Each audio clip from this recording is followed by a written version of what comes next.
Carnevale 2017, un nuovo evento per la città e una nuova location per l'Associazione Segni d'Infanzia che porta il Carnevale anche dentro Palazzo Ducale. Stiamo per iniziare, il pubblico preme al grande cancello del Giardino dei Semplici e qui dentro troverà un luogo meraviglioso che sono gli appartamenti dell'Estivale della Rustica, riscaldati con tanti artisti che li accolgono. Laura Torelli che ci racconta una storia che è un po' un viaggio attraverso le identità multicolori come quelle del carnevale, del vestito di Arlecchino, quindi dalla maga Manto ad una storia africana raccontata da un francese, e poi veri tratti con Lucio Diana, me e Cristina Cazzola e Sofia Andaca del Museo Benacchi di Atene, insieme con i bambini una performance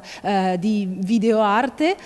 partecipata in cui ci chiederemo che cos'è l'identità mosaico, proprio sempre partendo da quest'idea del vestito di Arlecchino che è fatto di tanti pezzi e della cultura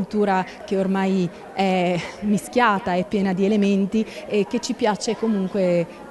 insegnare ai bambini a riconoscere, a scoprire e anche a riraccontare. Un carnevale nuovo con diciamo una proposta anche un po' alta, come piace fare a noi, stimolante, in una location bellissima che si conclude con uno spettacolo dei Nani Rossi che sono degli artisti acrobati e poi una bellissima parata all'interno del Palazzo Ducale, tutti in costume, condotti dagli ambasciatori di Palazzo, Renata Casarin, Lara Zanetti e i collaboratori del servizio educativo di Palazzo.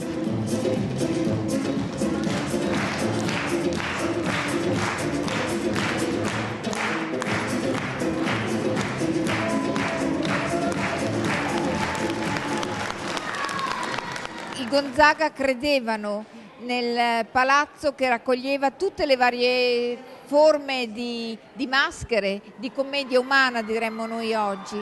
e ci pare che stia riuscendo bene. Grazie ovviamente anche a questo partnership che abbiamo fatto con Segni d'Infanzia e con questi numeri, questi spettacoli, quindi quest'anno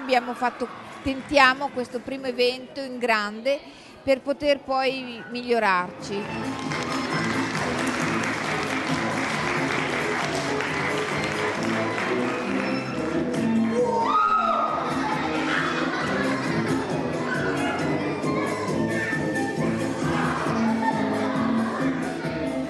Grazie anche al nuovo direttore che ha colto lo spunto entusiasta e che quindi sempre di più apre le porte del Palazzo Ducale alla vita della città culturale e di fuori, perché abbiamo un sacco di prenotazioni di gente che viene anche da fuori apposta. Dentro Palazzo Ducale saremo solo in 300 in 2 turni, ma dentro Palazzo Te sabato prossimo, il 25, dalle 3:30 in avanti possiamo essere fino a 3.000, quindi aspettiamo tutti quanti, anche quelli che magari oggi non sono riusciti ad entrare. A Palazzo Te invece ci saranno 6 meravigliosi spettacoli in giro per le sale, per il giardino, di artisti e acrobati, un equilibrista che cammina sul filo della luna e altri tutti da scoprire. Vi aspettiamo.